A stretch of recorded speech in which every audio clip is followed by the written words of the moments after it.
हाय, मैं हूँ कृष्णेंदु। आप देख रहे हैं सूर्यतपन सोलर। जैसे कि आप जानते ही है कि कंज्यूमर लेवल में या फिर घर के लिए 3 किलो 5 किलो 7-8 किलो के आसपास बहुत सारा इन्वर्टर आ चुका है।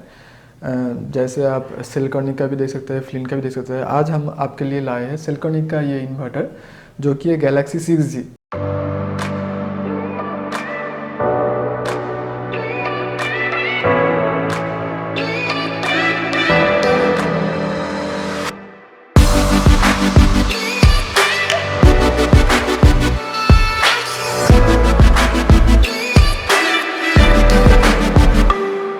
तो ये वीडियो हम शुरू करने से पहले मैं आपको बोलूँगा कि पहले आप अनबॉक्सिंग वीडियो देख लीजिए, उसके बाद हम डिस्कस करते हैं ये इन्वर्टर में क्या क्या है, मतलब पोर्ट्स एंड कौन सा पोर्ट क्या क्या काम में आ सकता है। जैसे कि इन्वर्टर आप मेरे सामने ही देख पा रहे हैं, लेकिन इसका अनबॉक्सिंग वीडियो मैं आपको अभी दिखा रहा हूँ। और इसके साथ साथ मैं आपको दिखा दूंगा कि इसके साथ साथ क्या एक्सेसरीज आता है और आपको क्या क्या एक्सेसरीज लेना चाहिए। ठीक है, तो चलिए देखते हैं कि अनबॉक्सिंग में क्या क्या मिलता है सेलकॉनिक गैलेक्सी 6G।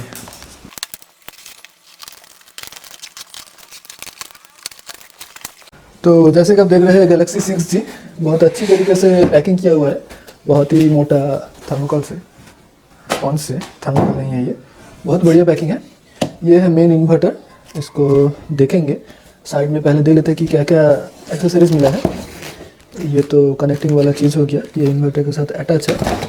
अच्छा, यहाँ पर छोटा सा बॉक्स है, इसमें क्या है 5 किलोवाट लैन केबल वगैरह है और कुछ नट बोल्ट है, MC4 कनेक्टर्स है, एलन की है, लैन केबल है। तो ये सब कुछ कनेक्शंस वगैरह होगा मेरे ख्याल से इंटरनेट के रिगार्डिंग, और MC4 कनेक्टर से इसका कनेक्शन भी होगा। जैसे कि फ्लिंट का भी नया नया मॉडल जो है एलिट मॉडल होता है। और इधर आपको एक बॉक्स मिलता है, चलिए देख लेते हैं क्या बॉक्स है। अच्छा, बहुत बढ़िया सा पैकिंग है इसमें। अच्छा, तो ठीक है, ये मेरे ख्याल से हाँ ये AC बॉक्स है, और ये जो है ये भी AC का है, AC SPD है। ठीक है, तो फेज न्यूट्रल एंड अर्थिंग इसको सेपरेट बॉक्स में क्यों रखा गया मुझे पता नहीं, फिर भी देख लेते हैं। अर्थिंग 1, अर्थिंग 2, इसके बारे में हम डिटेल में बात करेंगे ज़रूर वीडियो में। और देख लेते हैं क्या है। मेन इन्वर्टर छोड़ के फिलहाल तो और कुछ दिख नहीं रहा है, फिर भी हम चेक कर लेते हैं। हाँ, और एक बॉक्स है, इसमें देख लेते हैं क्या है, कैसे इसको ओपन करते हैं। अच्छा, इधर से ओपन होता है, बढ़िया। अच्छा, ओ इसमें वाईफाई डिवाइस है, स्टिक लॉगर, मतलब इसमें वाईफाई भी होगा ज़रूर, और ये डेटा लॉगर के हिसाब से भी काम कर सकता है। Stick logger quick guide, fine, ये तो लॉगर मिल गया, मतलब वाईफाई के लिए आपको अलग से खर्चा नहीं करना पड़ेगा। अभी जो नया नया मॉडल जो भी ब्रांड का आ रहा है सब इनबिल्ट वाईफाई के साथ ही आ रहा है। ये एक्सटर्नली वाईफाई डिवाइस दिया है, अभी बहुत सा ब्रांड आ रहा है जो इंटरनली वाईफाई इनबिल्ट है वैसा आ रहा है। तो यहाँ पे कुछ नहीं है, तो ये है हाँ बैटरी केबल से, टोटल 3 ठो लगता है, 4 ठो बैटरी को सीरीज करने के लिए। बीच में ये इंटरकनेक्शन केबल है, ये 25 कोयर एम का केबल्स है, तो बढ़िया से बनाया गया है। लेकिन मेरे ख्याल से यहाँ क्लोजिंग रहना चाहिए था, खैर कोई बात नहीं, वो हम खुद बना सकते हैं। और ये सोल्डर्ड भी है, तो कोई बात नहीं, सोल्डर्ड है तो चलेगा, प्री सोल्डर्ड है। तो इसका से एक यूज़र मैनुअल भी मिल गया। चलिए, इन्वर्टर का यूज़र मैनुअल मिला, मेरे ख्याल से और कुछ नहीं होगा बॉक्स में। टोटल पैकेज का वेट 29 kg था, तो अभी इन्वर्टर का वजन मेरे ख्याल से अच्छा खासा होगा, फिर भी ट्राई करके देखते हैं। तो चलिए हम आपको दिखा देते हैं कि इन्वर्टर में क्या क्या पोर्ट्स है, क्या कुछ मिलता है। पहले आपको मैं इंट्रोडक्शन करवा देता हूँ, इसके साथ मैं आपको दिखा दूंगा क्या क्या एक्सेसरीज आता है। तो हमारा सामने अभी यहाँ पे है गैलेक्सी 6G, तो बहुत ही अच्छा इन्वर्टर है, बहुत कुछ दिया है। पहले तो मैं बता देता हूँ कि इसमें जो ये ढक्कन है ये तो आपको खोल के कनेक्शन वगैरह करना पड़ता है, तो ये हम ऑलरेडी खोल के रखे हैं स्क्रूज वगैरह। तो यहाँ पे सब इंटरनल पोर्ट्स वगैरह है। तो वैसे भी आप अगर कंज्यूमर हो और आप इतना भी नहीं जानते कि टोटल क्या है, ये थोड़ा एडवांस लोगों के लिए है, तो यहाँ पे आपको कुछ करने का ज़रूरत नहीं है क्योंकि ऑलरेडी किया हुआ है। ऑलरेडी आप यहाँ पे देख सकते हैं कि ये सब बना हुआ है, ठीक है ना। सिलिकॉन ये सब बना के ही भेजता है। तो हम अगर खुद इंस्टॉल करने जाएंगे तो हम ऑब्वियसली ये कनेक्टर्स वगैरह यूज़ नहीं करेंगे क्योंकि इतना हाई वोल्टेज या फिर हाई वोल्टेज नहीं, हाई लोड में, मतलब हाई एम्पियर लोड में हम कोई कनेक्टर्स या प्लग ज़्यादा सजेस्ट नहीं करते हैं। तो फिर भी चलता है। और यहाँ पे चलिए आपको दिखा देते हैं थोड़ा बहुत कि यहाँ पे क्या कुछ है। तो यहाँ पे दो ठो इनपुट है, एक ग्रिड वाला इनपुट है, यहाँ पे आप देख सकते हैं ग्रिड वाला इनपुट यहाँ पे कनेक्ट हुआ है, और यहाँ पे लोड वाला इनपुट यहाँ पे कनेक्ट हुआ है, और जेन वाला मतलब जेनरेटर वाला इनपुट यहाँ पे कनेक्ट हुआ है। लेकिन यहाँ पे आप देख सकते हैं कि 3 ठो अर्थिंग तो लेना चाहिए, लेकिन एक ही ठो अर्थिंग ले रहा है। यहाँ पे आप अंदर देख ही सकते हैं कि सारा अर्थिंग अंदर से ही कनेक्ट किया हुआ है, जो ग्रिड से इनपुट है। यहाँ पे ग्रिड से इनपुट जो है अर्थिंग, वो यहाँ पे कॉमन किया हुआ है अर्थिंग। ओके, तो आपको यहाँ पे ज़्यादा कुछ करने का ज़रूरत नहीं है, लेकिन आपको सिर्फ करना पड़ेगा कि एक सीटी कनेक्टर होता है, वो मैं आपको बाद में दिखा देता हूँ। वो सीटी कनेक्टर आपको यहाँ पे कनेक्ट करना पड़ेगा। यहाँ पे ऑलरेडी एक टेम्परेचर सेंसर कनेक्ट किया हुआ है, ये वायर मैं टेम्परेचर सेंसर दिखा दे रहा हूँ। इसके बाद में जो 2 पोर्ट है, ये 2 पोर्ट में आपको सीटी कनेक्टर कनेक्ट करना पड़ेगा। जैसे कि यहाँ पे आप देख सकते हैं कि यहाँ पे टेम्परेचर सेंसर अभी कनेक्ट किया हुआ है। सिंपली ये है पुश पुल वाला कॉन्फ़िगरेशन। जैसे कि आप देख सकते हैं ये जो वायर है थोड़ा बहुत छील के, यहाँ पे ये जो नॉब है जहाँ पे कनेक्ट करना है, इसको पुश करके रख के इसको अंदर घुसा देना है। तो अंदर घुस गया तो इसको छोड़ देना है बस, तो ये लॉक हो जाएगा। ये देखिए दोनों लॉक है, ठीक है ना। तो साइड वाला दोनों में आपको सीटी कनेक्टर लगाना पड़ेगा। एक वाइट है और एक ब्लैक है, तो उसका जो ओरिएंटेशन आपको ओनर्स मैनुअल में मिल जाएगा। वहाँ पे कौन सा किधर लगाना है वहाँ पे लिखा हुआ मिल जाएगा आपको। और चलिए आपको मैं टेम्परेचर सेंसर दिखा देता हूँ। ये है टेम्परेचर सेंसर, ठीक है ना। ये टेम्परेचर सेंसर यूज़ होता है बैटरी का टेम्परेचर सेंस करने के लिए, ठीक है। और नहीं तो एम्बियंट टेम्परेचर जो होता है वेदर का, उसको सेंस करने के लिए ये होता है, ठीक है ना। मतलब वेदर का जो सेंस होता है कि जहाँ पे ये इंस्टॉल है वहाँ का टेम्परेचर क्या है, ये इससे पता करता है, ठीक है ना। ये एक्सटर्नली क्यों रखा गया, इसको एक्सटर्नली इसलिए रखा गया है कि मशीन जो है, मशीन जब काम करेगा तो ये गर्म होगा, तो इसका अंदर का सेंसर रहता है तो वो सही से टेम्परेचर सेंस नहीं कर पाता है। लेकिन ये जो है ये वेदर का टेम्परेचर सेंस करना चाहता है, क्योंकि इसका अंदर का जो कूलिंग है ये एक्टिव कूलिंग नहीं है, पैसिव कूलिंग है। पैसिव कूलिंग मतलब इसमें कोई फ़ैन नहीं है। तो इसके बारे में भी मैं आपको दिखा दूंगा कुछ देर में, वो भी इसका कूलिंग कितना बड़ा है और कितना अच्छा कूलिंग है, कि इसीलिए ये बहुत हेवी वेट है, ठीक है। इसको छोड़ के आपको यहाँ पे मिल जाता है कि COM2 COM3 ये दोनों पोर्ट है, और यहाँ पे मेरे ख्याल से COM1 है छोटा वाला। तो एक्चुअली यहाँ पे कुछ कॉम पोर्ट बोल के है नहीं, ये सब है ये केबल जो इनपुट आउटपुट करने के लिए ये सब कैप्स है, इसी के जरिए केबल्स इनपुट आउटपुट होगा। जैसे कि आप यहाँ पे देख पा रहे हैं कि यहाँ पे बहुत सारा लैन पोर्ट्स है। ये तो बहुत सारा कस्टमर्स जानते ही होंगे कि ये लैन पोर्ट जैसा दिखता है, लेकिन ये लैन पोर्ट है नहीं। ये पहला हो गया आपका जो लिथियम आयन बैटरी यूज़ करेंगे उसका जो BMS होगा, उसमें अगर RS485 प्रोटोकॉल रहता है तो ये यहाँ पे कनेक्ट होगा थ्रू RJ45 केबल, जैसे कि लैन केबल होता है। इसका कलर कोड भी सेम है, ठीक है ना। और यहाँ पे BMS कैन, इसका बारे में मुझे इतना आइडिया नहीं है। BMS कैन मतलब मेरे ख्याल से RS232 पोर्ट ये सपोर्ट होगा, आई एम नॉट श्योर, मैं देख लेता हूँ, मैं स्क्रीन में अपडेट कर दूंगा इसके बारे में। और पैरेलल 1 एंड पैरेलल 2 ये दोनों जो है ये मल्टीपल इन्वर्टर अगर आप पैरेलल करेंगे तो ये कनेक्शन आपका काम में आएगा। तो इसके बारे में आपको ज़्यादा सोचने का है नहीं। और इन्वर्टर का जो RS485 पोर्ट है, मतलब इन्वर्टर के साथ कम्युनिकेशन करने के लिए, तो यहाँ पे ये पोर्ट है। तो जो थोड़ा बहुत एडवांस है वो सोचेंगे कि RS232 पोर्ट किधर गया। तो RS232 पोर्ट आपको मैं दिखा देता हूँ। यहाँ पे है RS232 पोर्ट जो कि VGA केबल जैसा दिखता है। तो यहाँ पे कंपनी इसके साथ एक वाईफाई कार्ड भी भेज देता है। तो ये यहाँ पे है, इसके बारे में मैं डिटेल में बात कर लेता हूँ थोड़ा देर में। तो ये यहाँ पे कनेक्ट हो जाएगा, ठीक है ना। तो ये यहाँ पे कनेक्ट होने से ये वाईफाई के साथ कनेक्टेड हो जाता है। तो इसके बारे में मैं बाद में बात कर लेता हूँ, पहले पोर्ट के रिगार्डिंग बात कर लेता हूँ। और ये सब हो गया इनपुट आउटपुट का कनेक्शन। यहाँ पे बटन आ जाता है ऑन ऑफ करने का, ये बढ़िया से बटन है लाइटिंग के साथ। और यहाँ पे 2 पोर्ट है, आपको यहाँ पे 2 पोर्ट में बैटरी का केबल जो है 25 स्क्वायर एम का लगा हुआ मिल जाता है, ऑलरेडी इंस्टॉल्ड है। तो ये है बैटरी का पॉजिटिव 25 स्क्वायर एम का 48 वोल्ट बैटरी लगता है 5 किलोवाट में, और ये है नेगेटिव, ठीक है ना। ये दोनों कनेक्शन के जरिए बैटरी का कनेक्शन होता है। यहाँ पे आप देख सकते हैं कि अंदर में अच्छी तरह से कनेक्शन किया हुआ है, ठीक है। और यहाँ पे एज पर dual MPPT model, dual MPPT मतलब 2 एमपीपीटी चार्ज कंट्रोलर रहेगा, इसीलिए 2 नेगेटिव और 2 पॉजिटिव का इनपुट है, ठीक है ना। सॉरी, मैं MC4 कनेक्टर के हिसाब से बताया।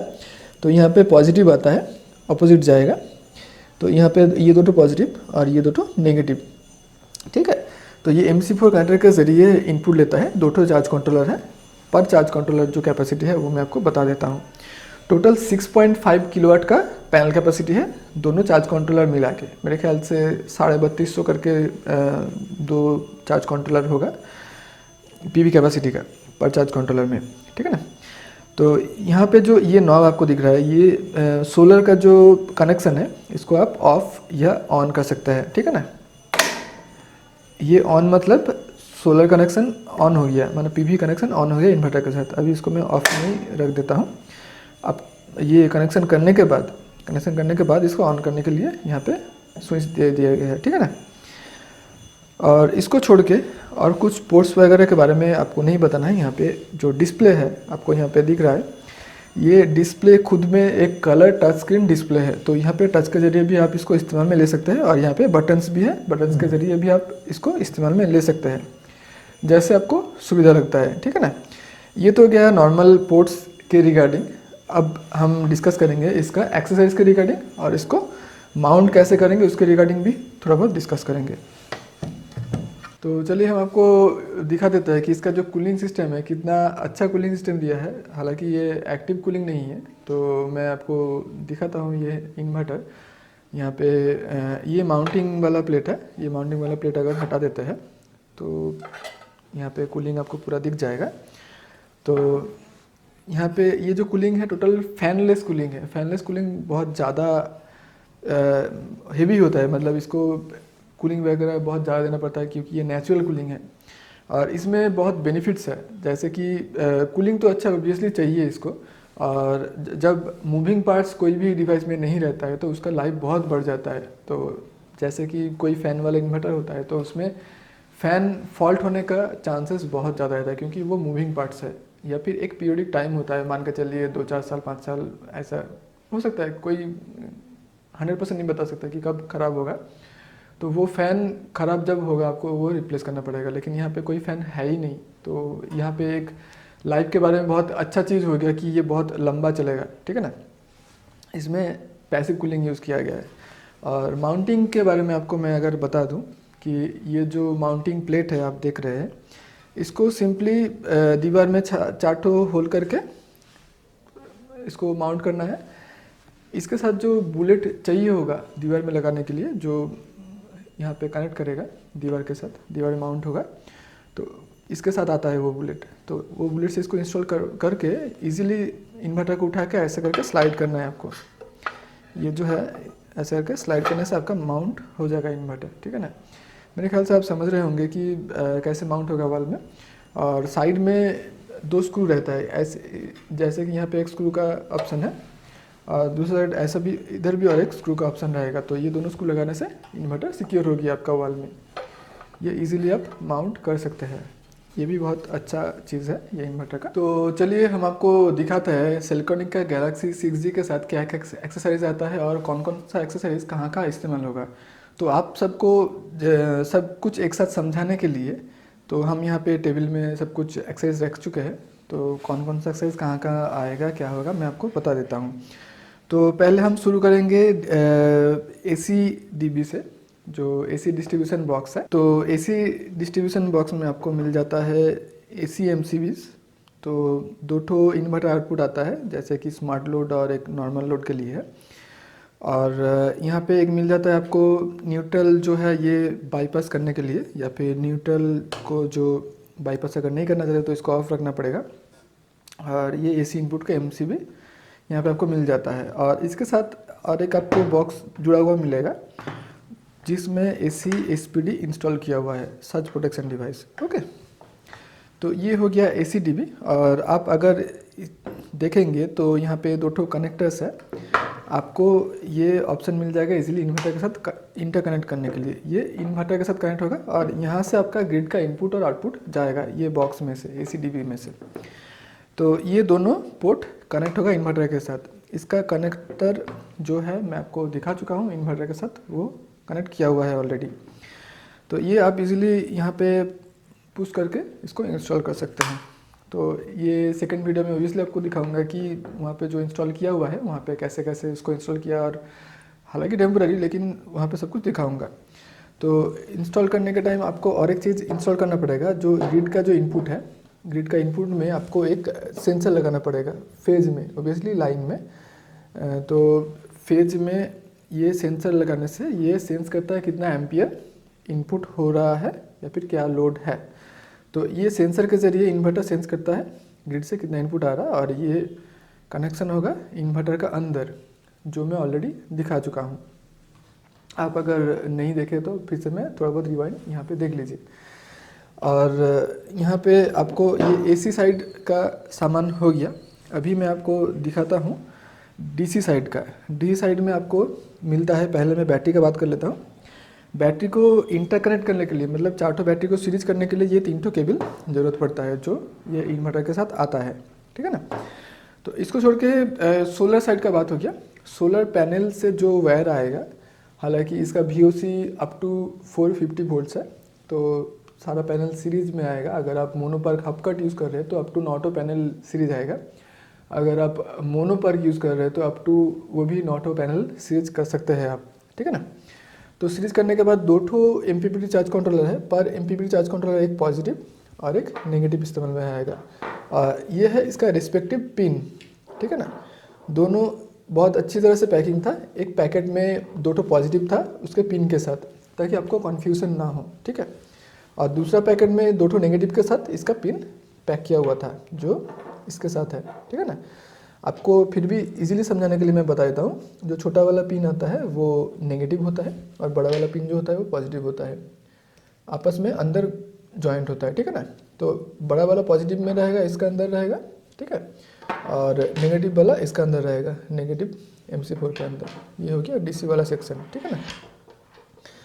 तो अभी हम बात करते हैं आर्थिंग के बारे में। आर्थिंग जो इन्वर्टर का बॉडी में कनेक्ट होगा उसके लिए ये स्क्रू दिया गया है। ये एलन की जो पैकेट में था वही पैकेट के साथ, ठीक है ना। ये एलन की इस्तेमाल होता है जो कनेक्शन का जो डोर है, जो मैं खोल के आपको इंटरनल कनेक्शंस दिखाया इन्वर्टर में, वो डोर खोलने के लिए ये एलन की का ज़रूरत पड़ेगा आपको, जो इन्वर्टर के साथ ही आता है, ठीक है ना। और यहाँ पे इन्वर्टर को कम्युनिकेशन देने के लिए, जैसे कि वाईफाई के लिए यहाँ पे ये वाईफाई स्टिक आता है, जो वाईफाई का जो RS-232 पोर्ट है, RS-232 पोर्ट में ये वाईफाई कार्ड इंस्टॉल होगा। तो ये इजीली आप देख सकते हैं कि ये एंटेना है और ये वहाँ पे पुश हो जाएगा, ठीक है ना। पुश होने के बाद यहाँ पे देख सकते हैं आप 2 स्क्रू का ऑप्शन है। तो स्क्रू यहाँ पे दिया गया है, हालांकि एक तो स्क्रू एक्स्ट्रा भी दिया गया है। तो ये दोनों स्क्रू वाईफाई के साथ कनेक्ट होगा, इसको परमानेंटली फिक्स करने के लिए और सिक्योर करने के लिए। वाईफाई में नेट कॉम रेडी 2 ठो लाइन है। ये कैसे क्या होगा ये इंस्टॉलेशन वीडियो में मैं दिखा दूंगा।